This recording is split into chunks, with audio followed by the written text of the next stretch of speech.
حضرت ابراہیم خواص رحمہ اللہ کہتے ہیں کہ میں ایک مرتبہ جنگل میں جا رہا تھا۔ راستے میں ایک نصرانی راہب مجھے ملا جس کی کمر میں زنار، پٹکا یا دھاگا وغیرہ جو کفر کی علامت کے طور پر کافر باندھتے ہیں بندھ رہا تھا۔ اس نے میرے ساتھ رہنے کی خواہش ظاہر کی۔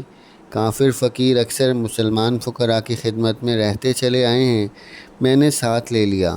7 دن تک ہم چلتے رہے، نہ کھانا نہ پینا۔ 7ویں دن اس نصرانی نے کہا، اے محمدی، کچھ اپنی فتوحات دکھاؤ، کئی دن ہو گئے کچھ کھایا نہیں۔ میں نے اللہ تعالی شانہ سے دعا کی کہ یا اللہ اس کافر کے سامنے مجھے ذلیل نہ فرما۔ میں نے دیکھا کہ فوراً ایک دسترخوان سامنے رکھا گیا جس میں روٹیاں، بھنا ہوا گوشت اور تر و تازہ کھجوریں اور پانی کا لوٹا رکھا ہوا تھا۔ ہم دونوں نے کھایا پیا، پانی پیا اور چل دیے۔ 7 دن تک چلتے رہے۔ 7ویں دن میں نے اس خیال سے کہ وہ نصرانی پھر نہ کہہ دے، جلدی کر کے اس نصرانی سے کہا کہ اس مرتبہ تم کچھ دکھاؤ، اب کہ تمہارا نمبر ہے۔ وہ اپنی لکڑی پر سہارا لگا کر کھڑا ہو گیا اور دعا کرنے لگا۔ جب ہی 2 دسترخوان جن میں ہر چیز اس سے دگنی تھی جو میرے دسترخوان پر تھی سامنے آ گئے۔ مجھے بڑی غیرت آئی، میرا چہرہ فک ہو گیا اور میں حیرت میں رہ گیا اور میں نے رنج کی وجہ سے کھانے سے انکار کر دیا۔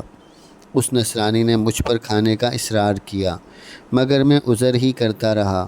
اس نے کہا کہ تم کھاؤ، میں تم کو 2 بشارتیں سناؤں گا، جن میں سے پہلی یہ ہے کہ اشہد ان لا الہ الا اللہ و اشہد ان محمدن رسول اللہ صلی اللہ علیہ وسلم، میں مسلمان ہو گیا ہوں، اور یہ کہہ کر زنار توڑ کر پھینک دیا۔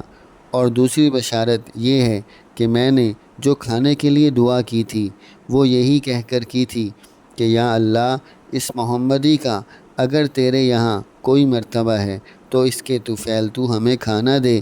اس پر یہ کھانا ملا ہے اور اسی وجہ سے میں مسلمان ہوا۔ اس کے بعد ہم دونوں نے کھانا کھایا، پھر آگے چل دیے۔ آخر مکہ مکرمہ پہنچے، حج کیا اور وہ نومسلم مکہ ہی میں ٹھہر گیا، وہیں اس کا انتقال ہوا۔ غفر اللہ لہ، روض الریاحین۔